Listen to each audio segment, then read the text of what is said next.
Welcome to Mechanical Advantage Garage. I'm Kerry, and today we're going to find out why my tranny went boom with this bag of parts. So it should be a fun little deep dive into transmission stuff. So those of you who watch this channel know that I have a heavy right foot, and I like burnouts, and I like donuts, and I like screwing up my old GTO because it's fun. So if you have been watching this channel, you've probably seen that I smoked this transmission last summer doing just that, driving this car everywhere like it was on fire.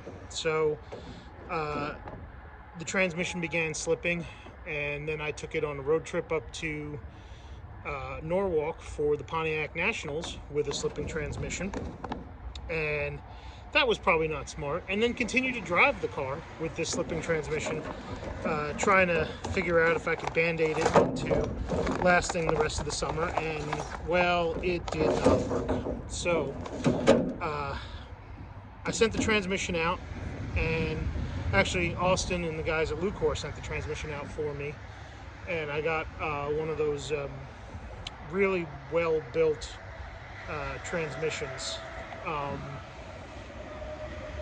It was quite an adventure. Austin had to take his station wagon up with the tranny from his green Le Mans, which is actually right behind me here. You can see it. The transmission's still out of that car, as well as my transmission. And took it up to Vickers Transmission, and they did one of their battle axe rebuilds. So supposedly it should be good for about 600 horsepower, which this car I don't think will ever make.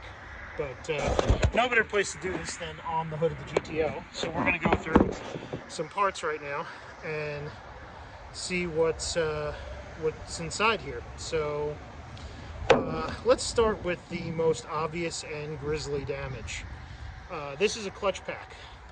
Anybody who rides motorcycles have seen this before, because this is what a planetary gear clutch pack looks like. This is also what's in an automatic transmission, and honestly they're about the same size too.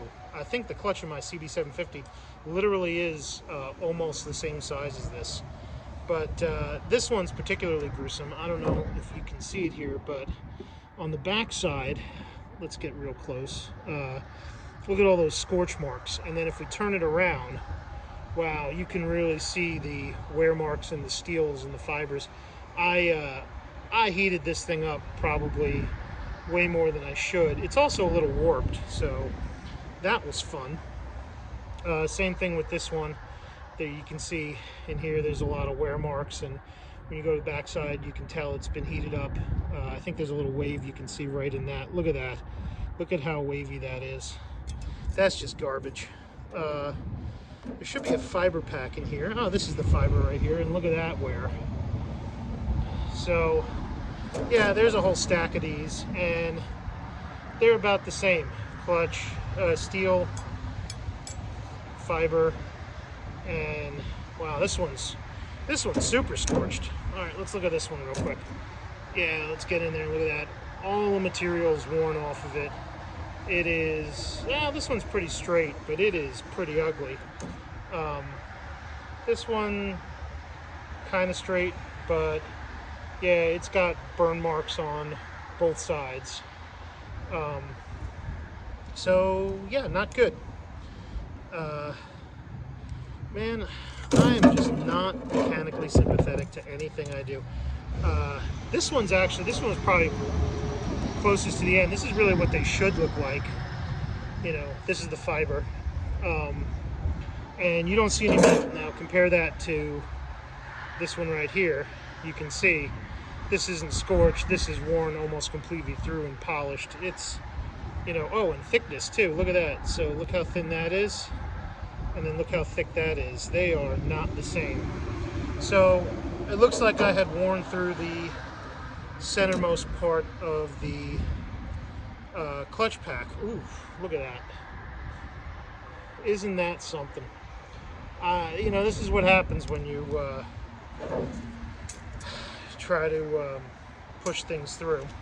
And we got some more fibers and steels here. Well, this is I think is the trans rear main seal, and this is how they got it out. They just whacked it out. This was actually holding up pretty well. I don't know what this piece is. I can't remember. It doesn't look great. You know, here's the other front seal. They trashed that, getting that out.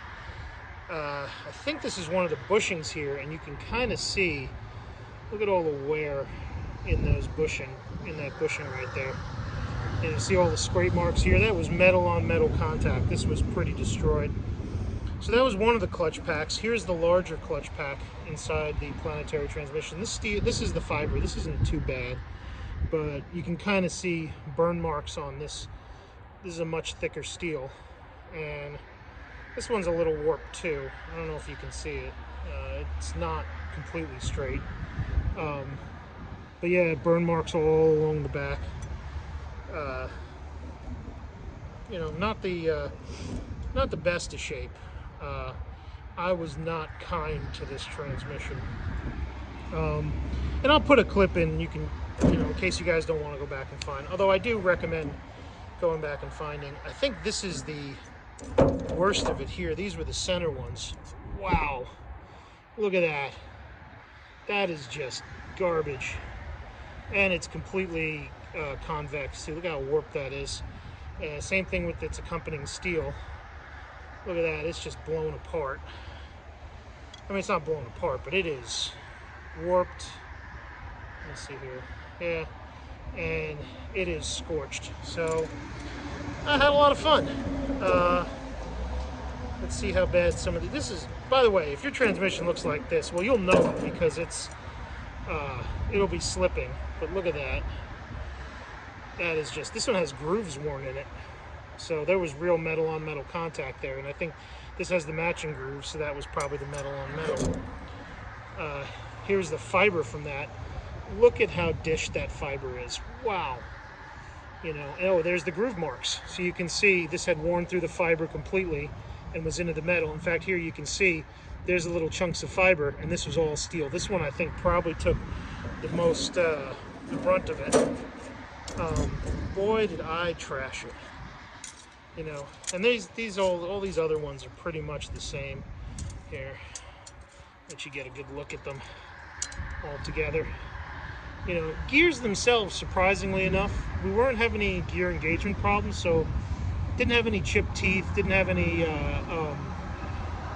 stuff happening. But if you remember one of my earlier videos, and I'll see if I can put a clip in.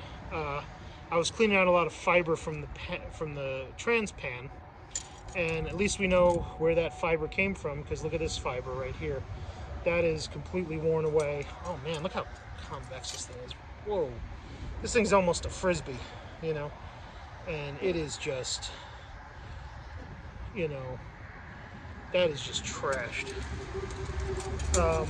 So that's garbage, right? So they replaced all the clutches in the transmission.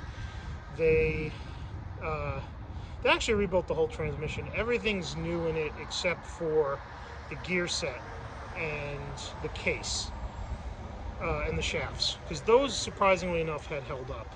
You don't see any broken teeth off in here. There are indented teeth, but those are indexing marks right there for how to line these up. So they were garbage. Oh, and here's one of the snap rings for it. The other one was broken in half. Here it is. And I think they told me that this came out, or Austin mentioned to me that this came out in 2 pieces. You know, this is what it's supposed to look like, and this is what it looked like. So the snap ring had broken too, so it wasn't even really holding anything in. This is interesting.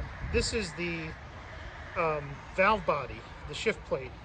And this was a Transgo shift plate that I had put in the 90s. I put in a Transgo shift kit in the 90s. I didn't put it in. A trans shop in Long Island put it in. And you know what? I got to say, they did a great job on this transmission, because it's 20 years, and I've never driven this car nicely. I have always beat the crap out of it. So for it to go about 30,000 miles of burnouts and donuts and drag racing, and, you know, at the track at West Hampton, this car, I think did one of its last passes during the last days of West Hampton before they shut that track down. I have a picture of it somewhere I'll have to find, but they just, you can see it's kind of worn up in there. There's a lot of scratches on the plate, you know, which is interesting to me. I don't know what causes that. There's a couple of holes in here that are not fantastic, but they put a new shift kit in it because they didn't trust the old one. The old one just looked like garbage, and you know, they had to put a new pump in it, the front pump too, because we had passed so much debris through the transmission that the pump was clogged up with all the fibers and steel shavings from the steels in the clutches, that it was just, you know, garbage. So yeah, I got a really good deal. They rebuilt this transmission. They did it right. It's going to hopefully last me years to come. Maybe I'll get another 20 years out of it, beating the crap out of it. And yeah, that's something I should probably say. This car has about 90,000 miles on it, right? And they are original miles. They're not, the engine and transmission and rear end were all rebuilt in the 90s, between like 97 and 2000. And I did not let the car sit around. I drove it. I bought the car originally with 60,000 miles on it, and I proceeded to put 30,000 miles on the car, so we have about 90,000 miles on the car right now, just using it. And I had adventures with this car. You know, it went up to Canada at one point. I didn't take a lot of road trips in it, but I did drive it on my tracks when I was living in New York, were West Hampton and Englishtown. And I did get thrown out of Englishtown because I thought the car was going to turn 14 something, and it went much faster, and I didn't have seatbelts in the car, and I had a big like groove in the tire. So they had initially put me through tech saying, oh, you drove it in here, must be street legal. And then when I ran this number, they took a closer look at the car, and I don't even remember what the number was. They took a closer look at the car and said, nope, you are not making another pass, go home. So West Hampton, they let you run anything you wanted. I think I even made a pass with coolant in it instead of water. But yeah, so this goes on the wall. These are sacrifices to the gods of speed, and or at least sacrifices to the gods of foonage. You know, because you know, who doesn't love going in the parking lot and spinning them up, right? So anyway, transmission's back in the car.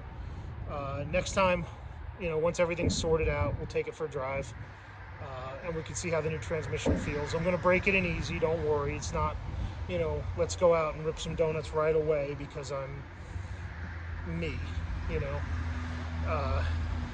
But yeah, I'll break the transmission easy. I'll put in about 1,000 miles on it, make sure that it's cooling right, and we're going to hopefully take the car on Hot Rod Power Tour, and it'll make it all the way, you know. At least tranny won't be the thing that fails. Fingers crossed. Probably should put new tires on this too. These tires I got from Austin. He took off one of his Pontiacs to put bigger ones on, and I'm basically running 225s at all four square corners, which is a big difference from the 275, 245 arrangement that I used to run, and I kind of want to get back to. But the rims that are on this car, although they are the date correct Rally 2s, this car was not a Rally 2 car. This car was a hubcap car, Steelies with hubcaps originally. So I want to find a good set of rims with a wider back so I can put the 275s back on. And yeah, let me just put this inside the car. And yeah, I think that'll do it for this episode, and hopefully we will get to more running and driving and project stuff once the transmission's all sorted out and safe to go take places. And also, I kind of want them to clear the road salt off the roads. I mean, this car's rusty, but there's no reason to accelerate that. So, yep. Thank you for watching. Hope to catch you next episode, and see you then.